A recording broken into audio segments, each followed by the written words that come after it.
apps inside it. We're talking under 10 minutes, no code, and it's free for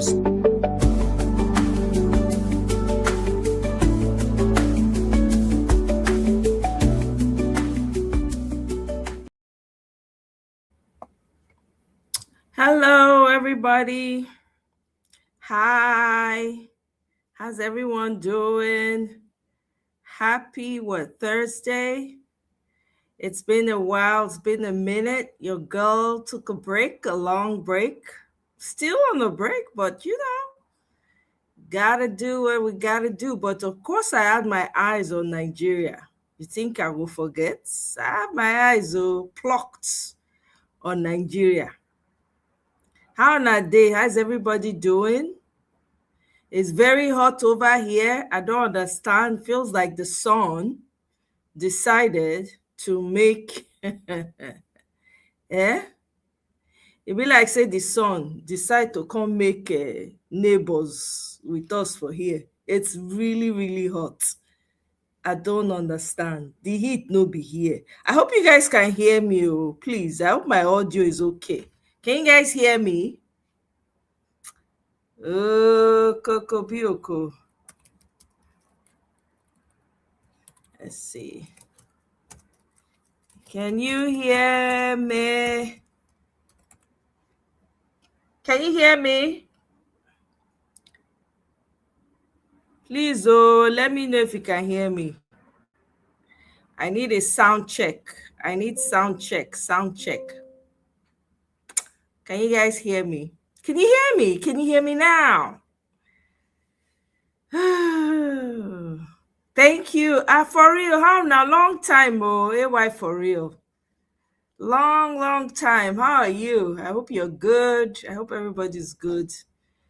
Okay, we're going to jump right into it. I have videos lined up. Hey, Empirical, welcome. Thank you, guys. Thank you. Please like as you come in. I'm going to share my link. I'm not going to do all the talking today.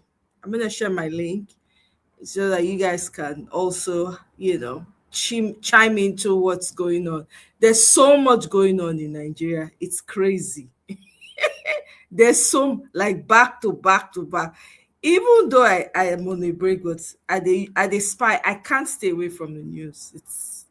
It's crazy. I can't stay away from it. And by the way, APC people, I see una handwork. Una they try to take down one of the posts when I share on my community page. I see una handwork, APC people.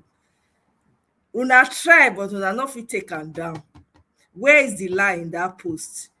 Instead of you people to act like cowards and go behind, why don't you let us know your thoughts on the post that I shared? Why are you afraid? We dey here. I don't come back. Una say I go comot. I no go. I'm here full force. I dey save all my energy for as election dey come close. So I don't want to waste all my energy for this back to back because there's so much going on in Nigeria. There's APC has destroyed Nigeria. We could just talk. APC, you don't destroy Nigeria. Any semblance of democracy when remain, you don't come out everything. Meanwhile, Bola Blue is coming to New York on Saturday ahead. Or when is it again? I hear Bola Blue is coming to New York. I hear Bola Blue is coming to New York. All right. Well, let's jump right into the videos. We'll come back. Let's see. Let me see. What did I do here?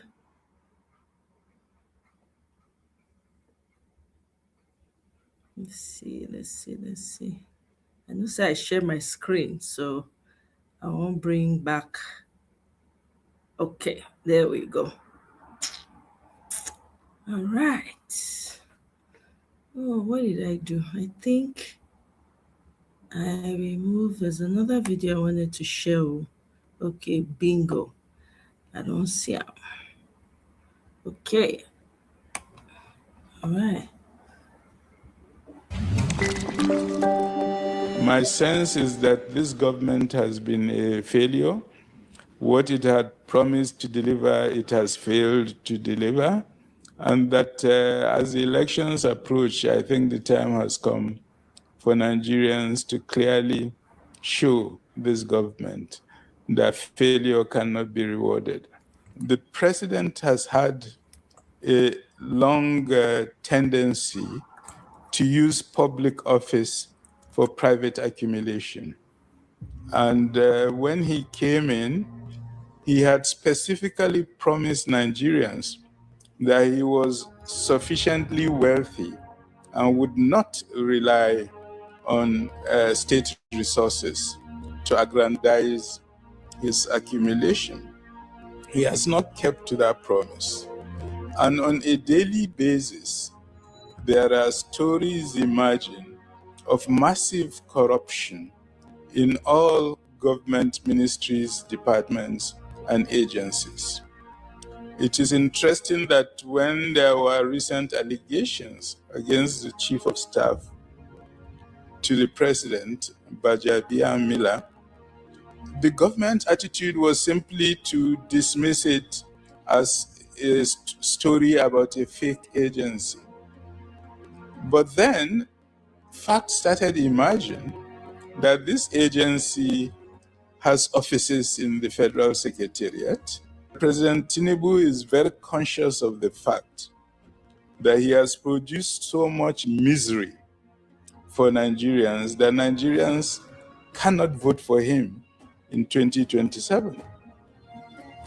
With the knowledge that he will lose the 2027 election, is now recklessly using the abuse of presidential powers to stop opposition parties from contesting against him so that he will be the only candidate and would therefore go through. That is the clear ambition of the Tinubu administration. And at every twist and turn, they use their agents in the judiciary to seek to block it. I'm glad that not everybody in the judiciary is following that script. And we still have people of honesty and character in the judiciary that are able to resist this attempt to block the opposition.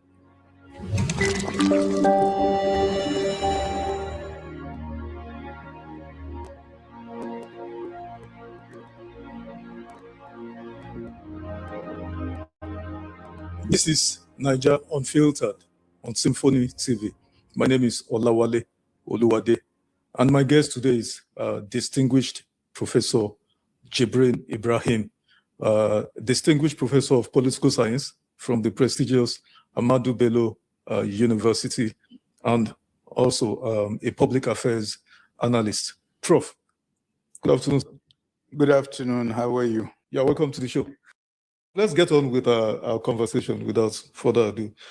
Many Nigerians have said that the APC government of President Bola Ahmed Tinubu is totally disconnected from the many security, economic issues of Nigerians. Give us your assessment of the current situation, economic situations, insecurity, and all of those. My general assessment is that the government was totally unprepared to conduct the economic reform policies it had put online. The key measures they took, the fuel subsidy, floating of the naira, had very severe impact on the value of our currency and on the income of ordinary Nigerians. And the net effect was a dramatic decline in terms of the incomes and survival of Nigerians. That brought massive suffering. And the problem with the way the government conducted it was that they did not plan palliatives to address this suffering and misery of the majority of Nigerians.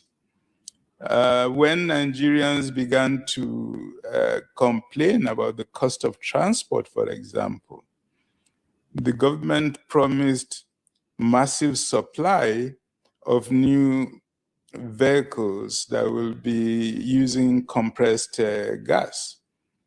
3 years later, we haven't seen that. And the cost of transport have continued to rise. And of course, currently, with the crisis between Iran, the United States, and Israel, transport costs have continued to remain extremely high. So that's on the economic front, that Nigerians have never had such a long period of suffering and misery as they have currently. In terms of the security situation, there was a lot of expectation that the Tinubu administration would be more focused on seeking solutions, real solutions to the security crisis we've been facing for a very long time. Nigerians had been very disappointed that the previous administration under General Buhari failed completely in its promise to address the security quagmire Nigeria faced. Tinubu has not been better. He has not brought up any new ideas. He has not improved the funding of the armed forces. He has not been able to increase their efficacy and has become increasingly dependent on the United States coming to solve a security dilemma that Nigerian governments have failed to address. The Americans came, they threw a few bombs in Sokoto, and they've now run away. So the whole security paradigm of President Tinubu collapsed with the flight of the Americans, who realized the security situation was much more difficult than they had anticipated.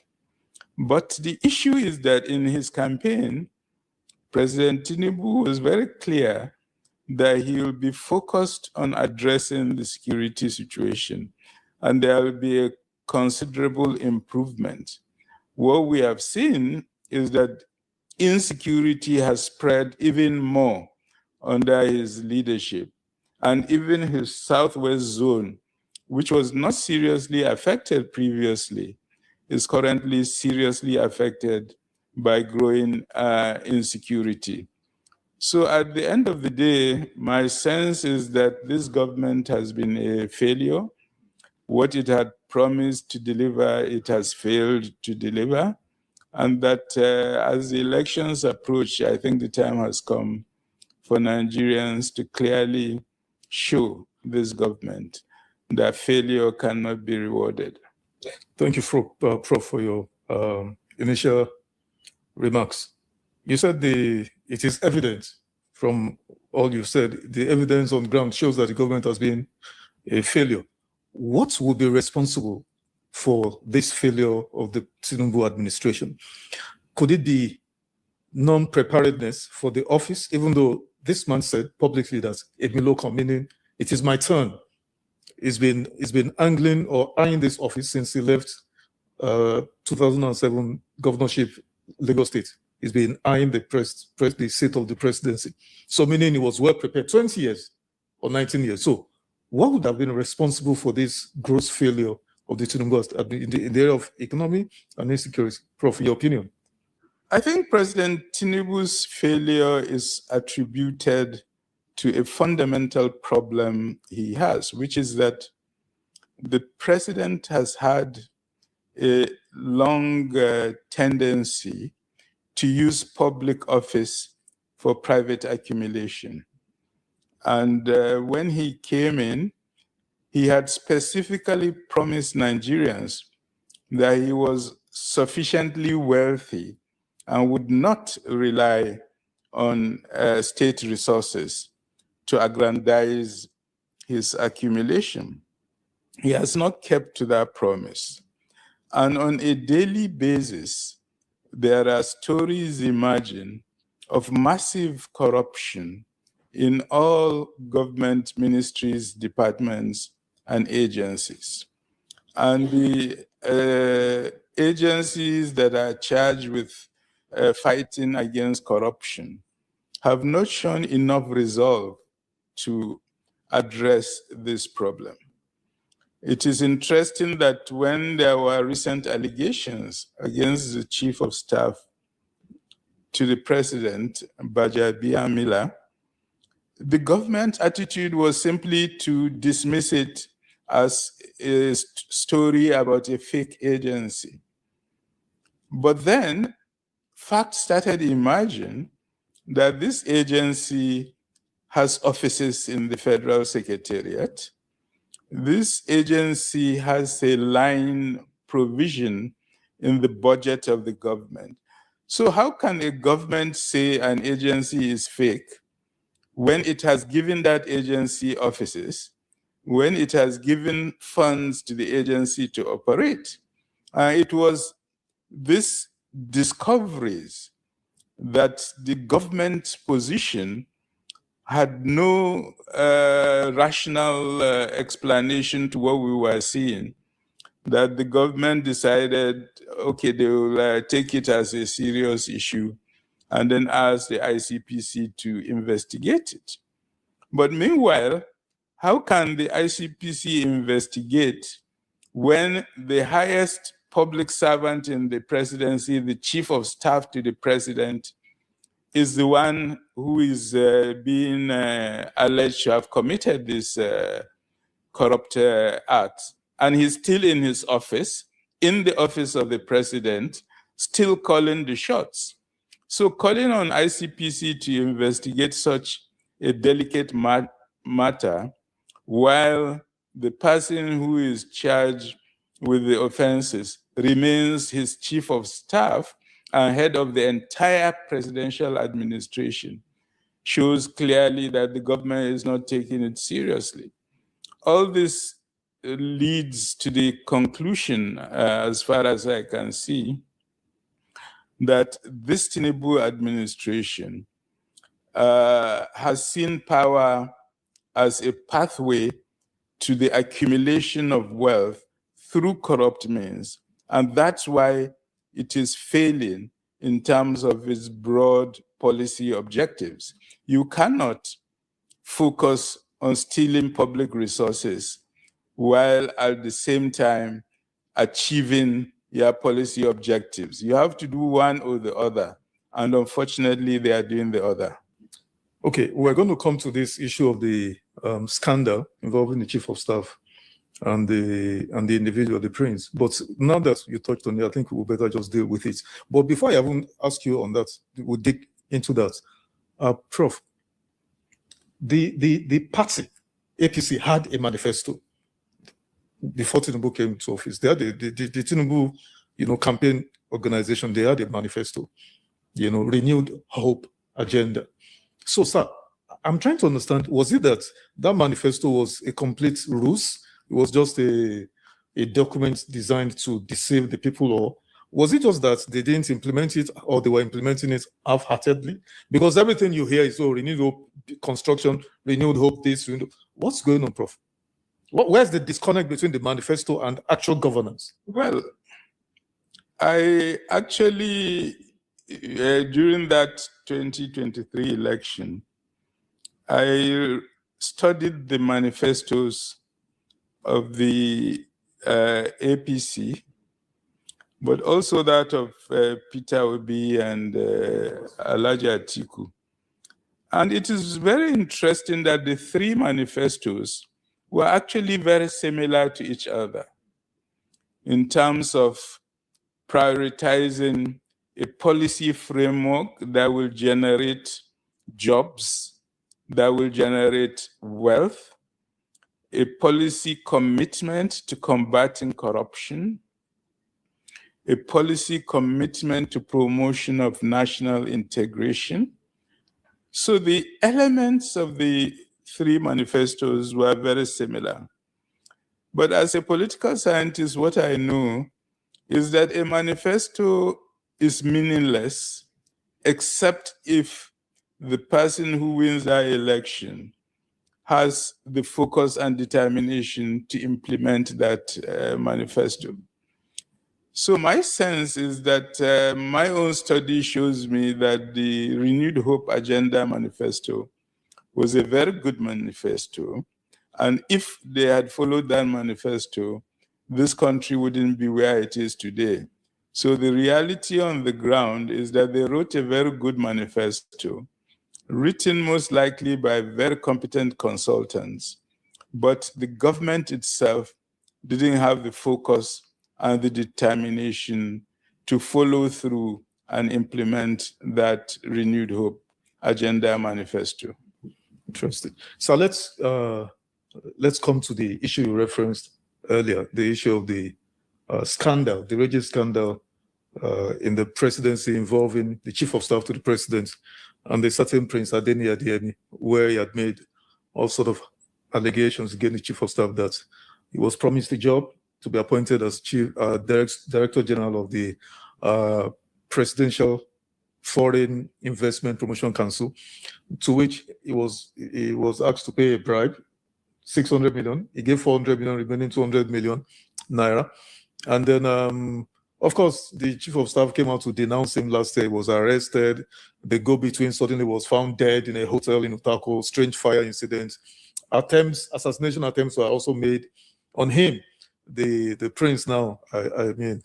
And of course, the presidency came out through the media advisor, Bayo Onanuga, to also call the guy and the agency fake, a ghost agency, fictitious agency, and so on and so forth. Of course, further revelations have shown that there's nothing such as a ghost agency, because document trail have shown correspondence between the SGF's office and this guy, this so-called ghost agency, National Assembly, budget lines, budget accounts everywhere. So, Prof, my questions are, when this news broke, and I haven't observed and studied everything that has emerged, what's your view on this entire situation? To be frank, when I was thinking of this issue, I was saying, is this not a scene from a novel where mafia bosses are running government and all that? That's what it appeared to me, because this is the first time in the history of this country where a government official will come out because he doesn't like a story and deny an agency that government created, that government funds, that government allocated offices to, does not even exist. It's never happened in the history of this country. And it's what we call in political science a blatant lie, that when you are really pushed to the wall, don't tell a small lie. It will be pushed away. Tell the biggest possible lie. So that's the sense in which I understood what Onanuga was saying in his statement: the bold lie, the big lie, the shattering lie. But I think the important thing at the end of the day is that when the facts came up, Nigerians recognized that no, there is an attempt to divert the country from the reality of what had happened. And this person who made the allegations, he's definitely as corrupt as the rest of them, because nobody is supposed to give a bribe for a position. So it's not somebody that comes out as an anti-corruption agent. He comes out as a corrupt politician who is angered and disappointed in terms of his own objectives, which he has spelled out and had not been achieved the way he saw it. And what it showed is that, well, this issue of corruption by this powerful individual who is chief of staff to the president, that we have all been hearing about, but as rumor. Now somebody is coming out to give us facts. And what should have happened is that it shouldn't have needed a presidential directive for the anti-corruption agencies to investigate. That's their job. You don't have to, you are not supposed to wait for presidential directive when you see a clear case of corruption or clear allegations of corruption. You are supposed to investigate on your own and pursue the matter. And the correct thing for them to do was to do a preliminary investigation, see what the facts say, and on the basis of those facts, request from the president that this person be suspended from duties, because definitely they cannot investigate fully while he's in power, while he's running the entire staff of the president. There's no way they can do a successful investigation. So this directive that they should investigate without forcing this individual to step down from office is not a serious decision to make. And it shows a total lack of commitment to getting this agency to dig in and discover the real facts. I think it's a huge mistake this government is making in thinking they can sweep such a huge matter under the carpet. Nigerians are not going to accept it. And at the end of the day, I think the right thing to do is to suspend him from his duties and ensure the investigations are thorough. I would have preferred a situation where an independent judicial commission of inquiry is set up with full powers to properly investigate this matter and bring out the facts to Nigerians. Some have alleged, Prof, that because just a day before the president did make that pronouncement of setting up or mandating the ICPC to investigate the matter, the police, I think, there were reports that they've gone to arrest the father of this gentleman, this prince, who is in the center of all of this. They've gone to his hometown, somewhere in Ogbomoso, to arrest the father and the family friend they met on ground, and they arrested him. So there are obvious, overt bids to silence or intimidate the guy and all of that. Prof, it took 2-3 weeks before the presidency even responded after this matter broke. But for the sustained pressure of the media, this matter would have been totally ignored. I know you spoke briefly on it, but does the president actually feel that this is a stain, a blight on his presidency, and that he needs to come out frontally to deal with this, to convince the rest of this country, if not the rest of the world, that he is totally against this sort of behavior? I'm not impressed, and I don't believe the president has done enough. I wasn't aware of this point you made, that the father of the person involved has been arrested, as well as another relation, which is a clear sign of intimidation.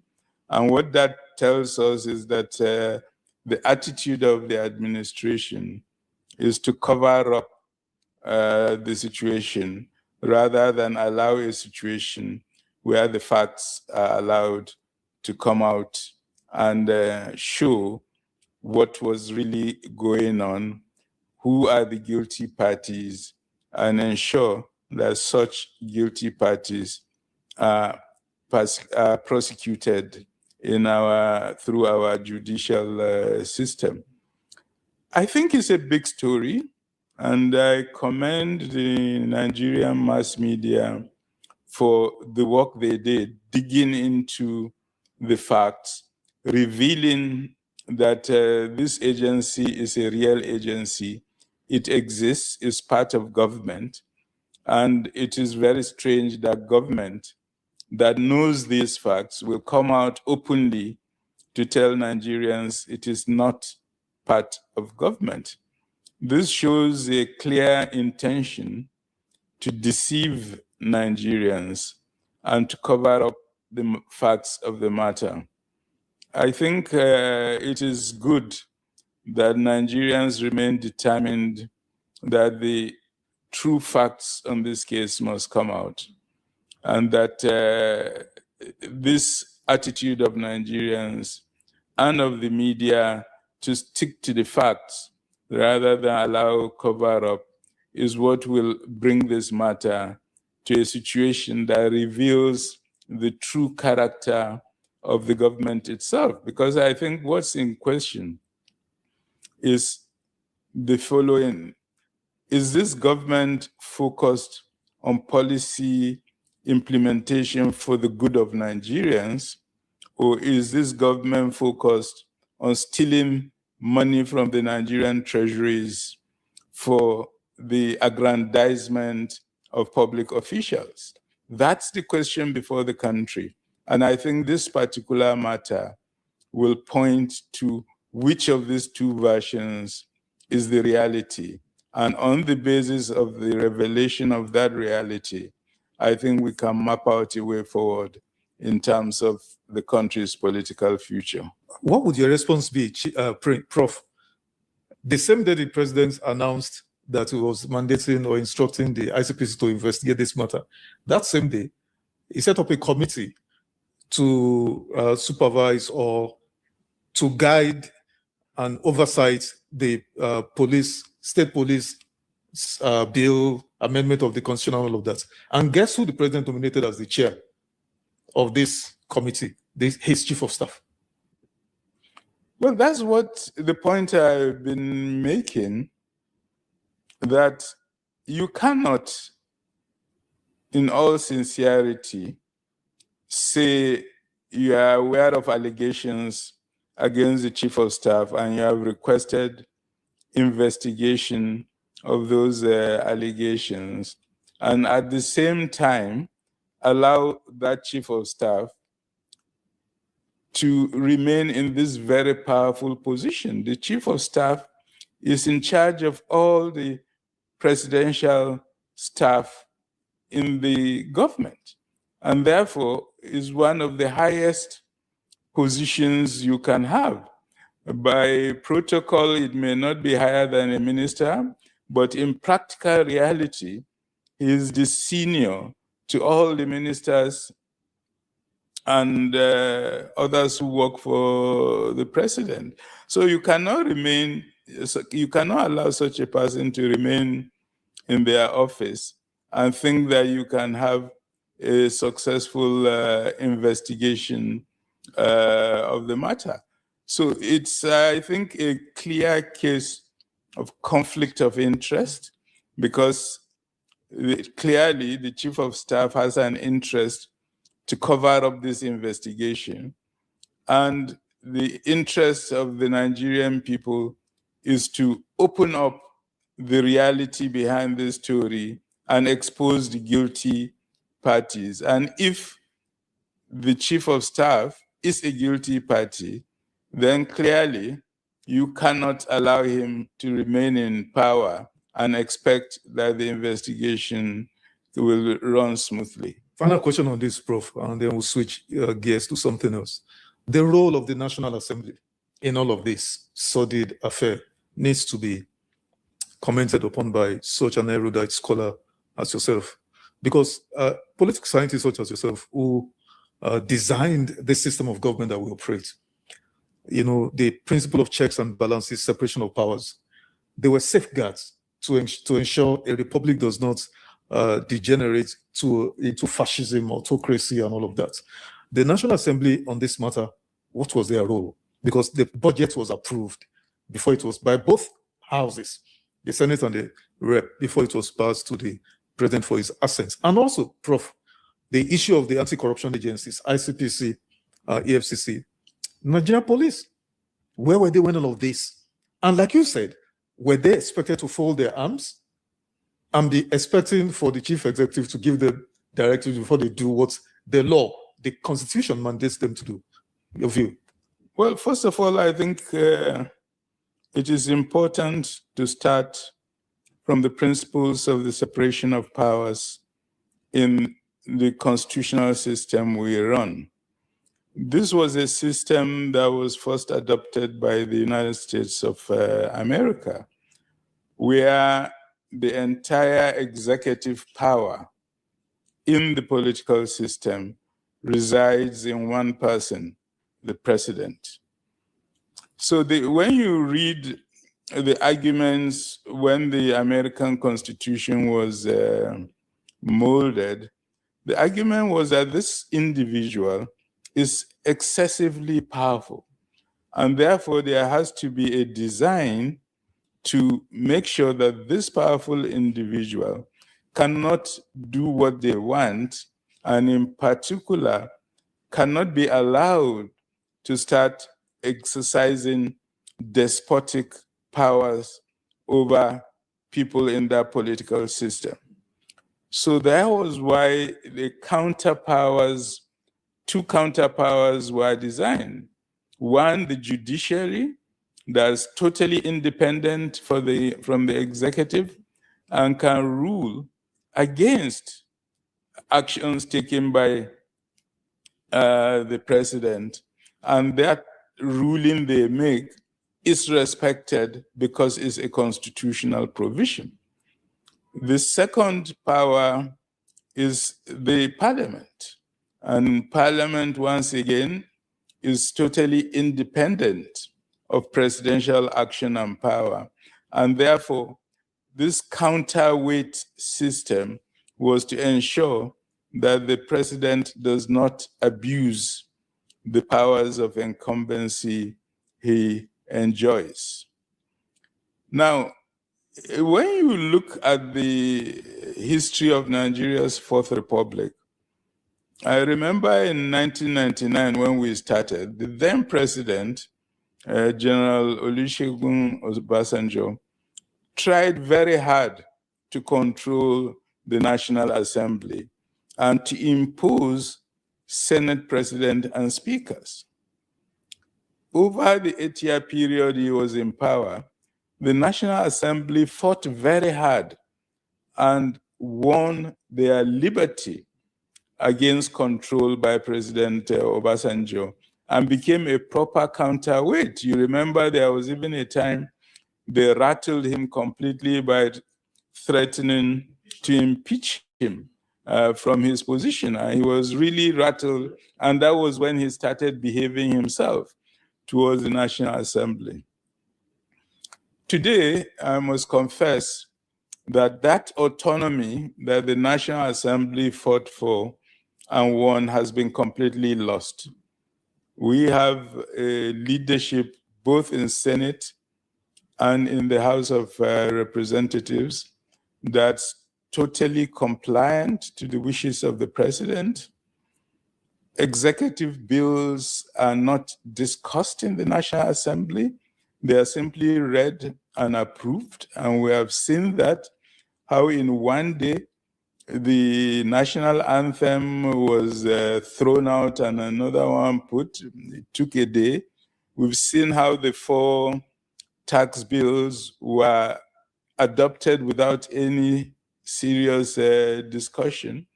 And increasingly, the president has shown that there's no counterweight to his authority. So we are in a new situation in Nigeria in which the legislature has lost its bite and the judiciary has also lost its bite, both because of the level of corruption that has grown within that institution over the years, but also because increasingly, as they become more corrupt themselves, they become reliant on presidential protection. And because of that, they are ready to overlook transgressions of the Constitution by the presidency. So Nigeria, in terms of its political system, is in a very delicate situation where respect for the principles of separation of powers is at its lowest, where the checks and balances of the system are no longer operational, and in which presidential recklessness has become the key driver of the political system. Any system where presidential recklessness is a major driver is a system that's doomed to failure. Well, this is serious. This is serious, Prof. We'll leave that for now. Can you comment briefly, Prof, on the shrinking public space, arrest and persecution of journalists, opposition figures? Because as we sit down here, Prof, Malam Nasir El-Rufai is currently in detention. Omoyele Sowore is being bounced in and out of prison and courthouses. The same thing with Malam Nasir El-Rufai. From one courthouse, he's granted stringent bail conditions. Before he could meet that, he's been hauled in by maybe another agency of anti-security agency or whatever. Can you speak to this, sir? Well, for those of us in the human rights community, we're extremely concerned about this part of what I'm calling the executive recklessness, where you show clear disregard to procedures and to core principles. In this country, you have a judge who will refuse you bail except if you bring a level 17 government official to provide your bail. By definition, a government official has to remain compliant to his government. And we are talking of somebody who is in opposition to that government. So a judge that will issue such bail conditions is consciously making conditions impossible for you to implement. And they even add things like that level 17 officer must have a house worth billions of naira that's located in Metema or Asokoro in Abuja. A permanent secretary who has worked for 30 years cannot have the resources, if he is an honest public servant, to own a house that's worth billions in Metema or in Asokoro. And if one does have that house, because it's possible he could have inherited it or anything, then why would he take the risk of such high value property on a case like that? So it's deliberate mischief, it's judicial mischief that we are suffering from in this country, where a corrupt judiciary that needs protection from the executive decides to please the executive by placing such conditions so that they will curry favor from the executive.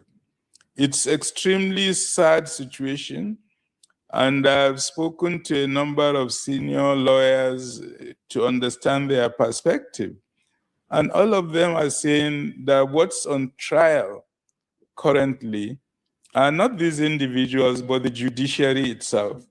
That the judiciary is betraying its mission, is acting contrary to set principles of the rule of law, and that therefore such action is a real danger for the survival of Nigerian democracy. Sir, many have said that we are facing creeping totalitarianism, that the Nigerian state is creeping, walking open-eyed, not even closed, not blindfolded, walking open-eyed into civilian dictatorship. What's your response, sir? The Nigerian people over the last 50 years have shown a determination and a skill set to contest dictatorship. What we have is rising authoritarianism. Authoritarianism means executive power is being regularly abused, and this abuse is against the rights and the interests of the Nigerian people. I think it's even at the height of military dictatorship under Abacha, for example, Nigerians prevented that system degenerating into a dictatorship. And Abacha held his 1 million march to show that his power is absolute. And ordinary Nigerians organized a 2 million man march to counter what dictator Abacha was trying to do at that time. I think we still have that attitude in this country. Nigerians are not cowed. They are not afraid of the rising authoritarianism. They are mobilizing, they are resisting. And if some of the individuals currently in jail and under harassment, like Nasiru El-Rufai and Shore, if you look at what's happening for them, it's because they are showing leadership in resisting authoritarianism. And the attitude of the government of the day is to lock them up, to shut them up, to stop them being able to do what they want. So what this shows is that, yes, the Tinubu administration is trying to establish a full dictatorship in this country, but the Nigerian people are resisting that dictatorship, are fighting it, and are really determined to show that they are not going to allow this system develop into a full dictatorship, and they will continue to fight for rights, for to run their existence as citizens of this country, and that the rights of citizens will continue to be protected because citizens will not agree to give up their rights. Prof, I need you to comment on this before it skips my mind. Reuters, the global news medium, broke the story of the 8.8 trillion naira expenditure by the Tinubu government, that it was not properly budgeted for. It was not in any of the budgets, either 2024, 2025, or 2026. 8.8 trillion naira, representing 2.8% of our entire GDP. Of course, it was the IMF that raised it before Reuters broke the news, and then, of course, it's been everywhere. What's your response to this? Well, I wasn't surprised at all. Don't forget, when Tinubu came into power in May 2023, the first thing he did was to issue the Lagos Calabar Coastal Highway. And he brought a contractor from France who had not submitted a bid, who had not gone through a procurement system, and offered him that contract in total disrespect to due process rules. And we do have a procurement act that says government cannot give such contracts without going through due process procedures. A contract was issued to this person. Now, the entire experts in this country said that the amount bears no relationship to the quantum of work that is expected from that, and that it was simply wasting public resources by giving a contract that had not been duly assessed by government to a personal friend of the president. So that's why I wasn't surprised at all to find out with this report that this situation is a much more generalized pattern in this administration. where due process is completely disregarded.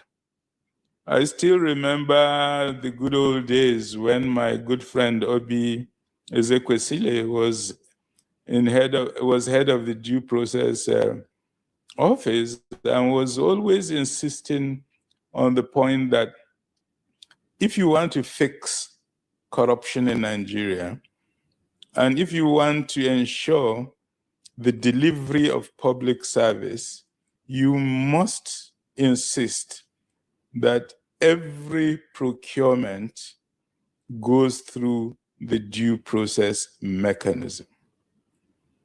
That attitude has disappeared from this government. They have shown total disregard for due process mechanism and are simply using public resources not to produce public goods, but for the personal wealth and aggrandizement of individuals. And that is a tragedy for the future development of Nigeria. Prof, I know you spoke very strongly against the degeneration of our judicial system. But I want to be specific in this next question about the Justice Peter Lifu High Court decision to deregister 5 political parties, ADC, Accord, APM, in flagrant disobedience of an express directives of the Court of Appeal to stay action on that matter. Can you speak to this in 1 minute, Prof? Well, I think Sorry, sir. Maybe you also take the case of the Lokoja High Court, the Issa Dashe, who also said they should no longer register NDC after it previously said they should register it. Well, I think the verdict on this issue is very clear. There's a crisis over the 2027 election because the Tinubu administration is determined to prevent opposition parties that are credible from having candidates that will contest against President Tinubu. And I think that reality is a very revealing one, that President Tinubu is very conscious of the fact that he has produced so much misery for Nigerians that Nigerians cannot vote for him in 2027. With the knowledge that he will lose the 2027 election, is now recklessly using the abuse of presidential powers to stop opposition parties from contesting against him so that he will be the only candidate and will therefore go through. That is the clear ambition of the Tinubu administration. And at every twist and turn, they use their agents in the judiciary to seek to block it. I'm glad that not everybody in the judiciary is following that script. And we still have people of honesty and character in the judiciary that are able to resist this attempt to block the opposition. If President Tinubu succeeds in blocking opposition from contesting against him, that means there's zero democracy in Nigeria. And that's the end of the system. And citizens at that point are going to come to the conclusion that imposes itself, that since there is no democracy, we can't pretend there is democracy. So it's, I think, a critical issue that will determine the political future of Nigeria. I think the judiciary needs to reflect a bit about some of its agents that are adopting this executive recklessness I've spoken about earlier in terms of their judicial decisions. They are not just threatening the rule of law and the independence of the judiciary. They are, in essence, threatening democracy, the existence of democracy in Nigeria. And my sense is that if there's one thing Nigerians are committed to, it is 2 issues. It's federalism, it's democracy. The moment Nigerians come to the conclusion that we have lost democracy, it means also that we have lost federalism. Because once you have one-man dictatorship, by definition, it's not a federal system. Because federalism is about multiple poles of power at various levels, and each one exercising their powers on the basis of the Constitution. So when you have a one-man dictatorship, there's no democracy, there's no there's no federalism. And in that situation, Nigerians will have to come out and fight very strongly to preserve the system they want. But my advice to Nigerians is, you don't wait till the dictator succeeds in realizing their ambition of a full dictatorship. The current struggles must be pursued with vigor and with determination. And it is the pursuit of that sense of struggle against authoritarianism and dictatorship that will create the basis for future development of Nigeria's democratic system. One of the leading presidential candidates, Mr. Peter Obi, I mean, there's been attempts to undermine political parties, destabilize them and all of that. But Mr. Peter Obi, for the first time, came out yesterday strongly, openly, that all his businesses, whatever he does to give him legitimate earnings, are under attack, severe attack by the government. But beyond that, that he might not even be alive, because people are saying he may not be on the ballot, but that no, he may not even be alive before or by the period of election next year, that his life is under threat. Respond to this, Prof, please. Well, this is the first time hearing of that. I haven't followed the news closely over the last couple of days, and that for me would be very frightening. I think it's extremely worrying that Peter Obi is being subjected to such high level of harassment, and that even his life might be in danger. And I think it's the point I'm making. If this government succeeds in imposing its dictatorship over the country, then it's the future of the country that's at stake, and that therefore the danger is not just for the opposition, it's for the entire country. And I think Nigerians must be aware that if they allow a full-blown dictator to emerge in this country, we are all finished as a people and as individuals. The opposition must survive. The opposition must be allowed to compete effectively against incumbents in power. And that if that does not happen, it is the entire political system that's under threat. Prof, what is the single biggest threat? Or before I even ask you that, what are the opposition doing enough, in your opinion? Are they doing enough to present a robust challenge, healthy legal challenge to the ruling party or ruling government? Is the opposition doing enough is always a difficult question to pose, because we know from all over the world that opposition parties tend to have a problem, because you always find a situation in which a number of opposition parties all want to be the next president. And therefore, instead of cooperating among themselves, they compete against each other, divide the opposition, and allow the incumbents to continue in power. We definitely have some of that challenges in Nigeria. There was a lot of attempts this time around to ensure the opposition rally around a single candidate. That has failed. But I think in spite of that failure, the lack of popularity of the administration is so high that it's still very possible for an opposition party candidate to win the presidential election. Okay, Prof, as we remaining 3 months, if you don't mind, one of the Latif Fagbemi, the Attorney General, got himself involved as a co-plaintiff in this case I referenced before Justice Peter Lifu to the party. And so many have said that was unbecoming of anybody occupying that office. You know, that's the only office inserted in the Constitution. And so many have said, separate that office, Ministry of Justice and Attorney General. What's your take on his involvement and all of that? What's your take, sir? I feel that the Attorney General of the Federation is not representing the ruling party. He is head of the judiciary, of the Ministry of Justice, and his commitment should be to the rule of law and to ensuring that the Constitution is respected. A situation where the Attorney General of the Federation starts taking partisan position is a real threat to the respect the country has for that office. And I think it's unfortunate that the Attorney General is behaving in that manner. Prof, can INEC, under Professor George Amakuta, that's come under heavy criticism, some would say justifiably so, can INEC be trusted to deliver free, fair, credible elections in 2027? Well, I'm very worried about the standing of the INEC chairman.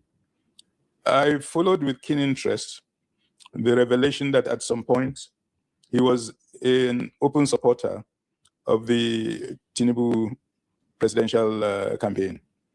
When that was revealed, he came out to deny it. It's not wrong for him to support Tinubu at that time because he was a private citizen. But when the revelation came, it was wrong of him to deny what he had done. There are strong arguments about his partisanship on this matter. The speed with which he supported the judicial moves to disqualify opposition parties revealed that he was not non-partisan, and that in fact, this was a partisan clearly supporting the present administration. All this suggests that his role in the forthcoming election may be extremely problematic, and Nigerians need to watch him very carefully. As this government of President Tinubu, have they crossed any red lines in your own views, Prof? Have they crossed any red lines democratically, legally, constitutionally, otherwise? Have they crossed any red lines that give you serious concern for the future of the Republic? or democracy? Well, a lot of what we have been talking about are actually red lines in terms of how to run a democracy, respecting the Constitution, respecting the rule of law, and respecting the counter powers of the National Assembly and of the judiciary. And on all this, as I've shown throughout this discussion, red lines have been crossed. So we are really in a very dicey situation in our democratic experiment at this point in time. Final question, sir. What do you see in your crystal ball as you reflect on the forthcoming elections, 2027? Is there a scenario where you have reflected that the quest to remove President Tinubu from office democratically has become more difficult? I think definitely President Tinubu is determined to get a second term through any means possible. And that's worrying. He should try to get a second term through democratic means. And I'm worried he's not just focusing on that. All these issues of stopping opposition parties from contesting, using the judiciary to harass opponents and critics, neglecting the delivery of public services, all indicate a clear threat to democracy, to the rule of law, and I think above all, to the formal promise he made in his manifesto, Renewed Hope Agenda, to improve the lives and livelihoods of Nigerians and leave Nigerian society better than he found it. There's clear failure in terms of that fundamental promise. And given that situation, it's for Nigerians to learn the lesson and learn how to defend themselves against a reckless presidency. Prof, it would be remiss of me if I don't ask you to comment on state police. The constitution has been amended, some say hurriedly, but that we need it or not. What's your general view on the need or otherwise for state or community policing? I'm a student of federalism, and in federal societies, the federating states establish police forces. I feel, however, that in the Nigerian context that we have today, state governors are as reckless, even if not even more reckless, than the president. And that in that context, it is dangerous to allow state police to operate. I'm also worried that there wasn't a serious discussion about the state police issue. The presidency has just decided to design what it wanted. And when you speak to even some of the governors, they are concerned about what that state police will be allowed to do, that there are so many constraints on its operation, including the ability to bear arms, and that therefore it may just be a symbolic thing, give them so that they stop making noise, but make sure it doesn't work. I think that would be a very sad situation. So you don't say it's practicability or workability, being effective in tackling insecurity? I don't think it will be effective in tackling insecurity. Well, nice place to anchor, Prof. Thank you for the opportunity. Thanks for coming, Prof. So nice having you. Thank you. All right. That's it. I think that's the only video I can take today. We probably will have to come back another time for this. Hold on 1 second, guys. Sorry. So now here we go, anchor him. He actually covered most of the areas that I thought we would address today. Everything from what the Senate is trying to do, what Tinubu is currently doing, and all of that. He was able to anchor everything and touch on every area that I wanted to address as well. Now, you guys know what's going on with Dave Umahi. They have released music for Dave Umahi. Okay, I think it's a song. Let me bring it here really quickly for you guys.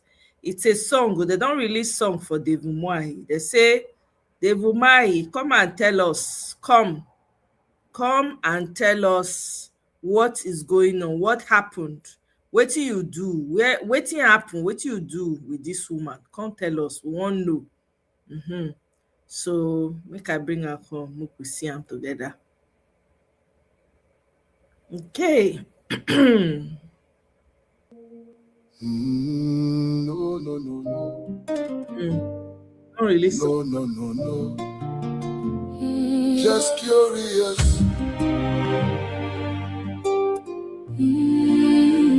Just curious, nothing more. Trying to understand the story before us. The pieces don't seem to fit together. So many questions still remain. A life was lost, a family is grieving, a nation watches hoping for the truth. When answers are delayed, questions naturally arise. No accusation, no conclusion, just a sincere appeal for clarity. Let the facts speak louder than the rumors. Let the truth be known. David Umahi, help the truth be known. What happened to Mary Abila? Her loved ones deserve the answers. Don't let the truth be left behind. David Umahi, Nigerians are asking, what happened to Mary Abila? May justice walk with honesty and truth shine on every face.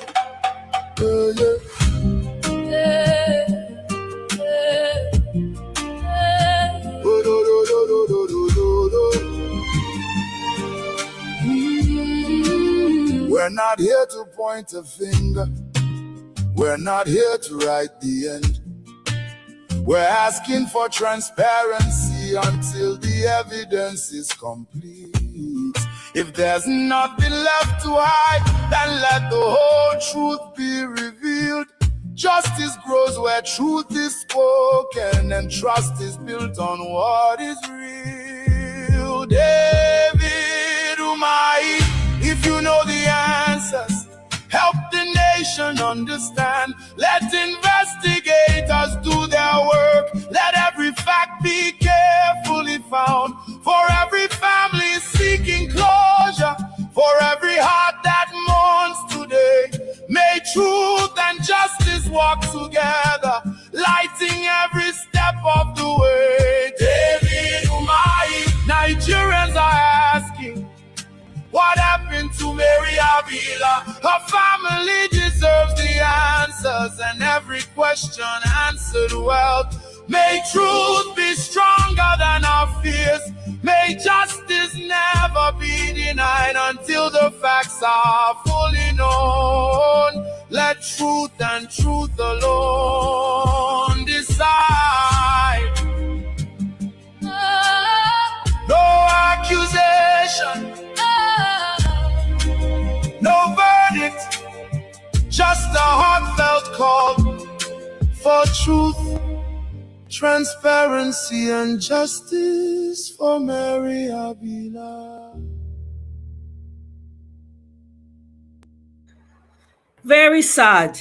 Very, very sad. Yeah, Kenny, you're right. The parents just unalived her a second time. Do you think that they were probably they threatened them? Do you think they were threatened? Because you know what's going on in Nigeria. It's possible that they threatened the parents. And maybe they're poor, they don't have much to say. I don't know. It's really sad. It's so sad. I'm like, I don't get it. The father even signed an affidavit saying that they want to bury her. People should leave them alone. Something like that. Like, they want to bury the girl. And it is really sad though. I'm not gonna lie. Paid off likely. Yeah, that's a possibility. It's sad. It shouldn't just go like that. I like the fact that Nigerians are staying on it. It shouldn't just go like that. And then, oh my God. And I even saw David Umahi gave like a press statement or something like that, claiming that she has a boyfriend. Who cares? The lady was found unalived in your house. Ah, God, Nigeria don't spoil. No, just lie. That country don't go. Otilo. Oh yeah, let me play Obiareri's. His video is about 20 minutes long. Let me just bring it here for a quick minute. I just remember now as I see your comments, Kenny.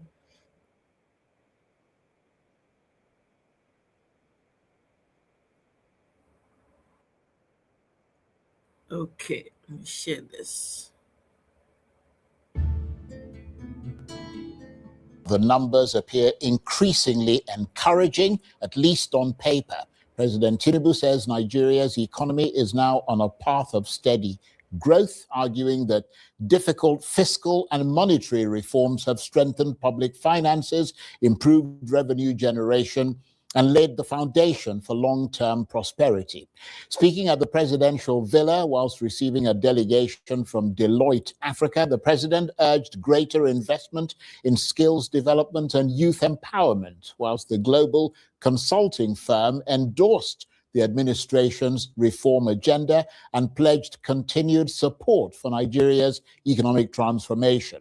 Yet beneath those optimistic projections lies a far more complicated reality. The World Bank says more than 60% of Nigerians are living below the poverty line, while 1/3 are trapped in extreme poverty.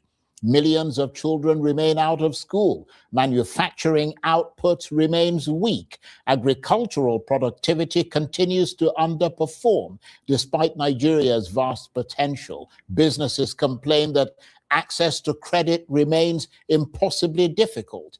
Government ministries say budget releases are inadequate. And for many ordinary Nigerians, the only economic indicator that truly matters is whether life has become easier or harder. So are we celebrating impressive statistics whilst millions of citizens continue to sink deeper into poverty?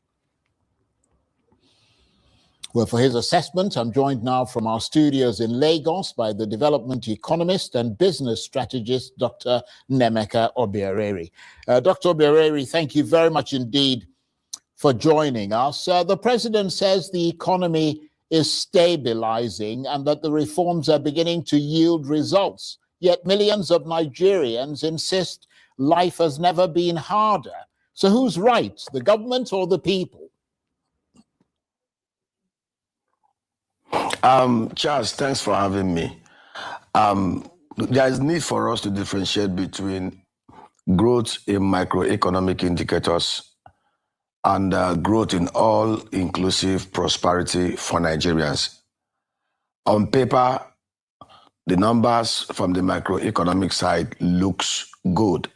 And what are the key macroeconomic indicators for Nigeria?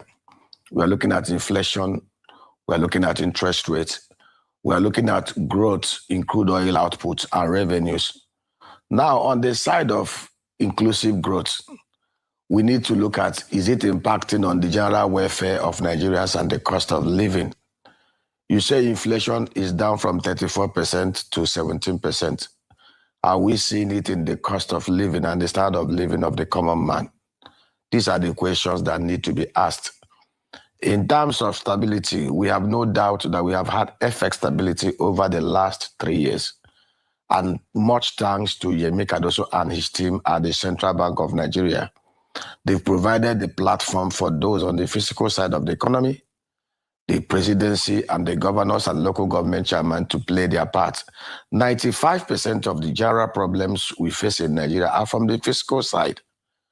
The monetary side is playing and pulling their weight.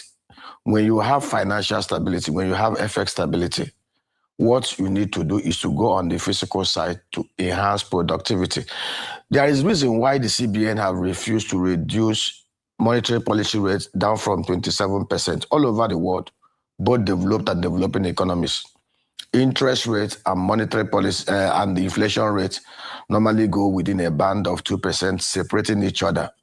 Nigeria is the only place where you have MPR as 27%, and those are the MBS are telling you that inflation is 10% lower.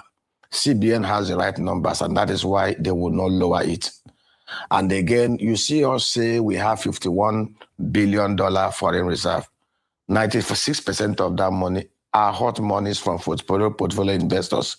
Foreign portfolio investors will not grow the economy.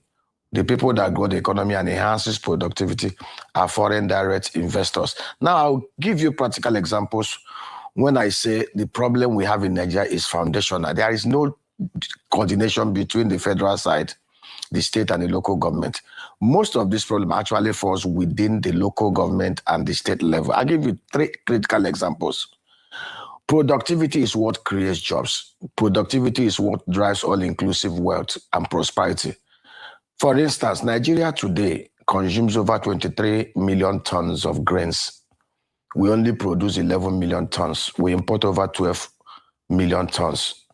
And we know clearly this is over $2.3 billion wasted and frittered away on things we can produce here in Nigeria. All we needed to cover the domestic supply gap is to do 1 million hectares of grain farms intercropped with soya. The same soya, we consume 2.7 million tons. We produce only 1.12 million tons. Producing 1 million hectares of maize farm intercropped with soya will creates over 1 million jobs.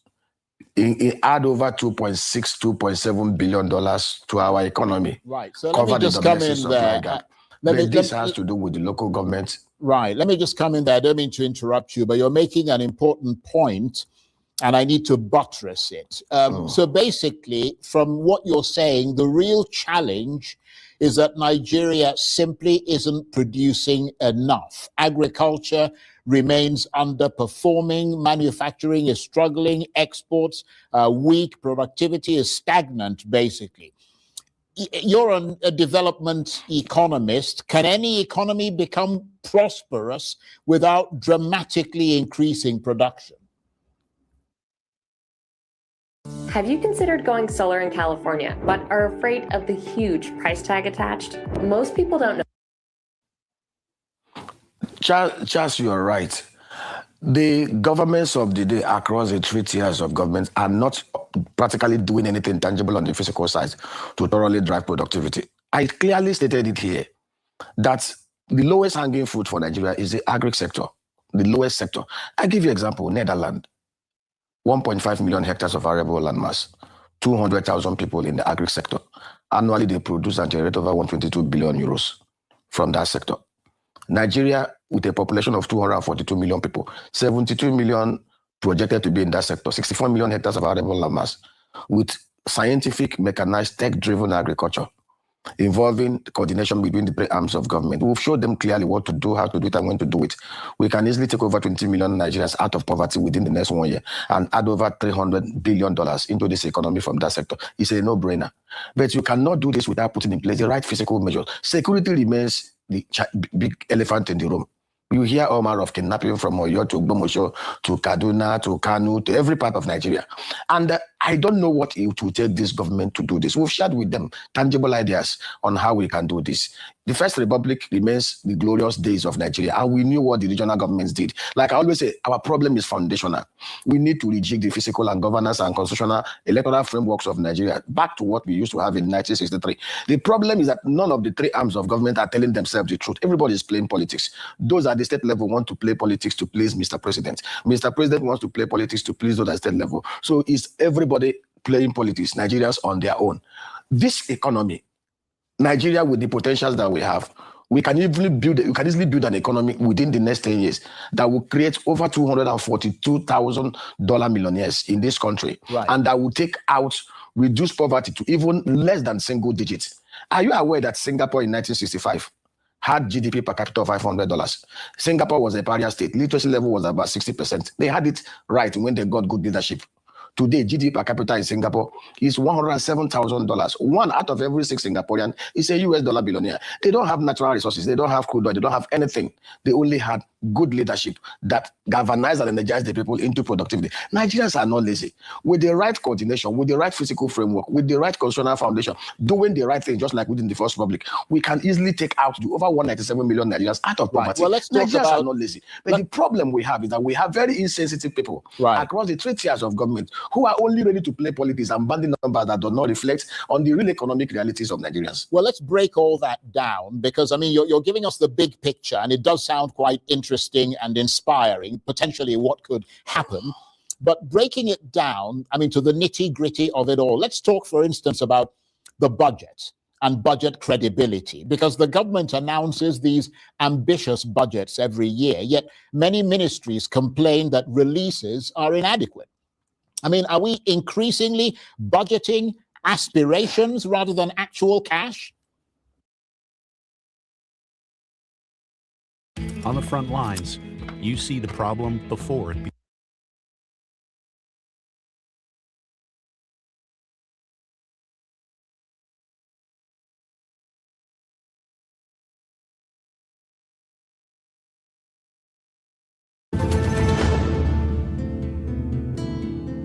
the numbers appear increasingly encouraging, at least on paper.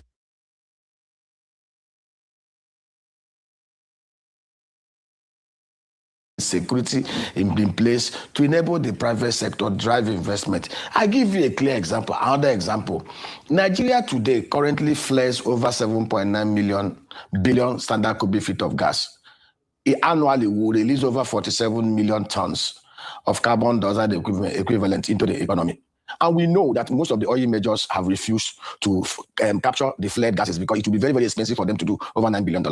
But we have suggested to this government, actually those at the state level, how they can put in place afforestation and reforestation programs tied to agro parks across the nine Niger Delta states that will create over 1 million jobs and help us to generate nothing less than $4 billion, removing the carbon footprints of the oil majors and those who play in the upstream sector. The only state in the whole of the Niger Delta state that have bought into this is Abia State, because they have a reasonable and thinking governor, Dr. Alex Chomauti.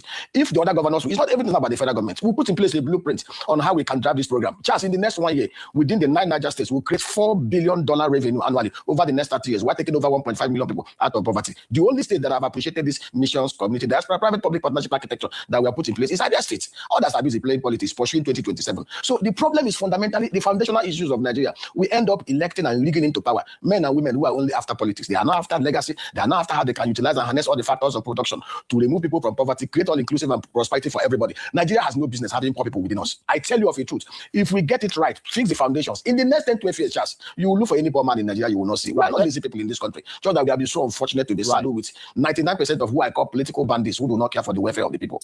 Well, let's talk briefly about one important way that things could be dramatically improved if, as you say, they get it right, which is investor confidence. The government says investors are returning, but investors, as you know, as a development economist, ultimately follow returns. I mean, beyond policy announcements, what structural reforms still need to happen before Nigeria becomes truly attractive for the kind of long-term investments that you were talking about at the outset?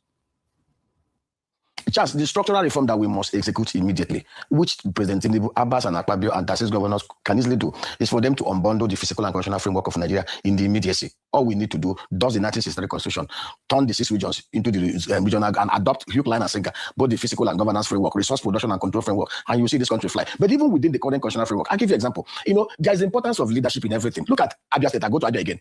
Abia State today, I produce lubricants. Just let me tell you a story. I discovered that those mostly who use my monograde are the keke drivers, and those that use generator. But I discovered that the share of the market of generator users have reduced. So I went to Aba to see those, though they have cooperatives, they have unions, those that repair generator. And the guys told me that they're practically out of business because Aba South and North practically have 24/7 power. So over 9 months, people have not visited them to repair their generators. Therefore, they are now going into learning how to do welding because it is cheaper to weld in Abia State. But that also brought out other opportunities. I saw a lot of e-bikes in Abia State because they can now get their bikes, charge it with 500 and it will last them the whole day, which will help us to, protect the climate and help the world to achieve zero net emission by 2030. But you see the opportunity that Alex Otti brought by allowing power to be steady in Niger State. As I'm talking to you now, we have a group that we have put together to set up e-bike assembly plant in Niger State and to set up charging stations in all the 184 electoral ward in Niger State. It will bring in over $7 billion into Abia over the next 5 years. What it will simply do, look at Netherlands, $1.25 trillion economy, 5 times bigger than Nigeria. They have over 6 to 7 million e-bikes in Netherlands. If we have 1 million e-bikes in Abia State, we're creating over 1 million jobs. We will be sequestering and taking out of the creating a carbon credit revenue avenue that will carbon sink most of the alternative use. If we have used fossil fuel motorcycles, the gas that will have been emitted, we'll buy it back by using this particular one.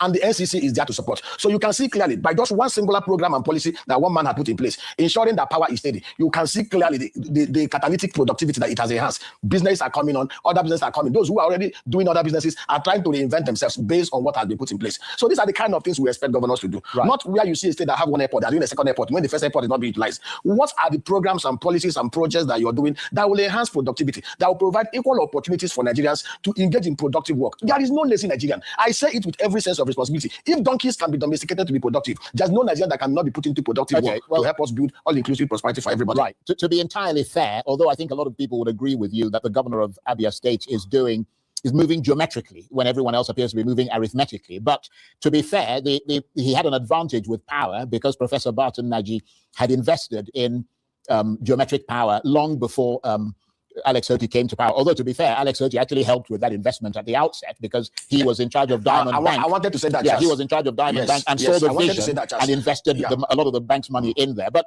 we're almost out of time. We've just got about 2 minutes or so.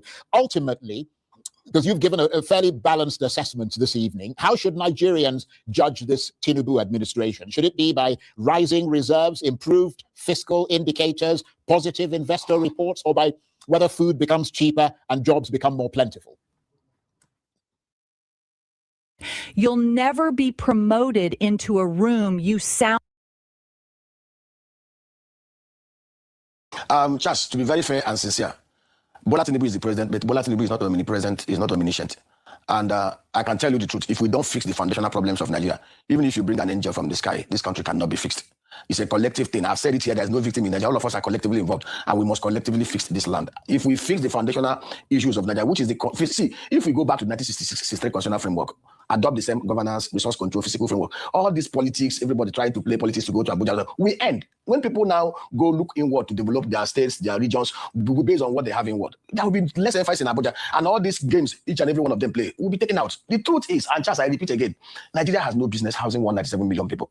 Nigeria has all the potentials, all the factors of production put in place that if we harness it together and honestly elect men and women in the majority who are credible, who are sincere, who are honest, who are in the mode of Dr. Michael and Charles, in the next 10 years, you will look for poor people in Nigeria, you will not see them. We will take literacy level to almost about 97%. There's nothing Singaporeans did or the Chinese did or the Indians did, we cannot do in Nigeria. But the problem starts with leadership, and leadership can only be fixed when we fix the foundation. You cannot build a 13-story building on a rickety foundation of a 3-bedroom bungalow. On that note, I want to thank you very much indeed, and it's been good to have you on the program. Dr. Nemeka Obiareri is a development economist and business strategist. And it's not hard. None of it is difficult. Rose, I see you. Greetings, so long time. Good to have you. Ekusimba Ada, I saw your message, your chat. You said a man who was a carpenter unalived in their house some years back. The Uburu people know how wicked he is. Wow. Now, wow. So this man, there's something fundamentally wrong. That's what it means. There's something very fundamentally wrong with this man. And he's trying to run away, escape from this whole thing.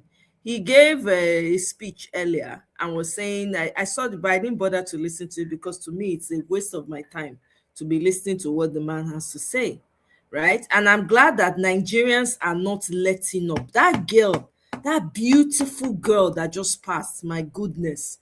I'm glad that Nigerians are staying on it and say, lie, we are not letting it go. Uncle Benno, long time, sir. How now? How's the family?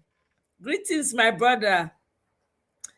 Thank you. I appreciate it. Thank you. I trust you're well. Everybody's well. Now, wow. Every day, one news. Every now per minute, now the news they come out of Nigeria. I see that what's his name? Dave Umahi. He's claiming that the girl had a boyfriend and that she was sick, looking for ways to wriggle himself out of this whole scenario. I don't think he's going to get that. Nigerians are not letting him go. They hold him by blockers. Hey, God. And I'm loving it. This is how it ought to be. Because in order for us to have a sane nation, we need to know how to hold these people accountable. The police is in cahoots with them. Clearly, they are making the father go sign an affidavit. I want to assume that the parents are still mourning. They are not even thinking straight. They got the friend, the girl's best friend, the roommate. They got her to also sign an affidavit. Why are you having people sign an affidavit? When we say na Umahi house na the get take by? Explain that. Why are you getting them to sign affidavit? God, Nigeria. That country, Tinubu don't destroy that country. In order for us to get that country back, we need to tell ourselves, we need to be ready. 2027. If you have not told your people to go and collect PVC, Mona, go tell them to collect PVC. It's not a joke. It's not a rehearsal. Guys, please. Let me play this short video by Obasanjo, the Baba of them all that started it. Because if Baba did not start by taking Ghana must go back to Senate, we will not be where we are today. Mukuna here waiting get to talk. Let me share it. If you lose Peter Obi and Kwankwaso, if una lose Peter Sorry, Obi 1 second. I need to. and Gwangwaso Let me pause. this 2020. Hold on 1 second. Okay. All right. So let's listen to Baba Obasanjo. The so-called constituency projects, which is a veritable source Glad of to corruption. hear, Uncle Benno. Nice. These constituency projects are spread over the budget for members of the National Assembly, for which they are the initiator and the contractor directly or by proxy, and money will be fully drawn, with the project only partially executed or not executed at all. The National Assembly cabal of today is worse than any cabal that anybody may find anywhere in our national governance systems. Members of the National Assembly pay themselves allowances for staff and offices they do not have or maintain. Once you are a member, you are co-opted, and your mouth is stuffed with rottenness and corruption that you cannot opt out, as you go home with not less than 15 million naira a month for a senator and 10 million naira a month for a member of House of Representatives. The National Assembly is a den of corruption by a gang of unarmed robbers.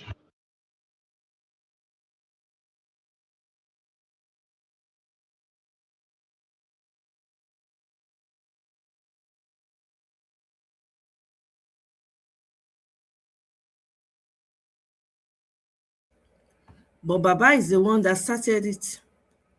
That's the problem. Baba started it. Because if he did not go to the National Assembly with his Ghana must go back to try and bribe people, we will not be where we are. He is the one. Okay? So, my people, I think I will leave it here for now. I just wanted to come out this evening just to, play this very important video that I found, which is what I played earlier, and have us just go over it. So tomorrow morning definitely will be here. Thank you all so much for joining me. There's so much going on in Nigeria. It's bumper to bumper. APC has decided that they're going to wear us down with all manner of issues.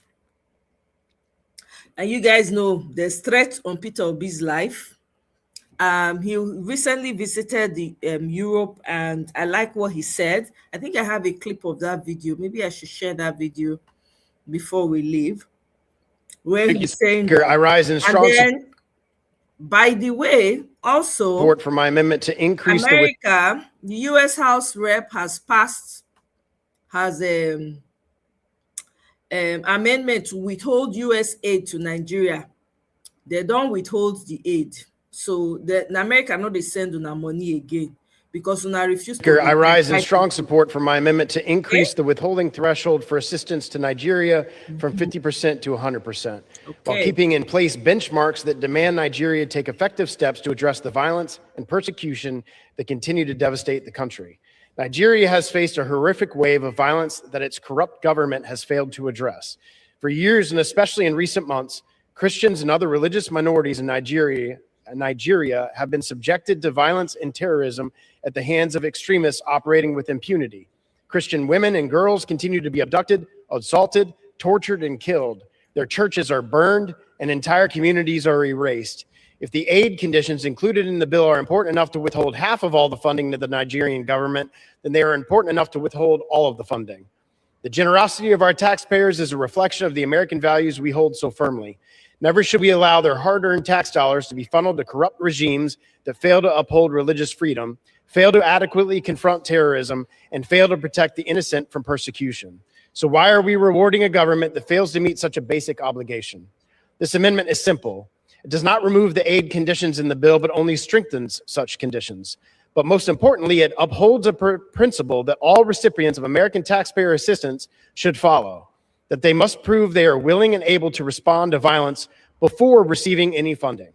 Simply put, meet the standard before receiving support. That is the accountability the American taxpayer deserves. Foreign aid should never be a reward for failure. So as our national debt is fast approaching 40 trillion, why on earth are we still allowing ourselves to go further into debt by rewarding corrupt foreign governments that tolerate terrorism within their borders?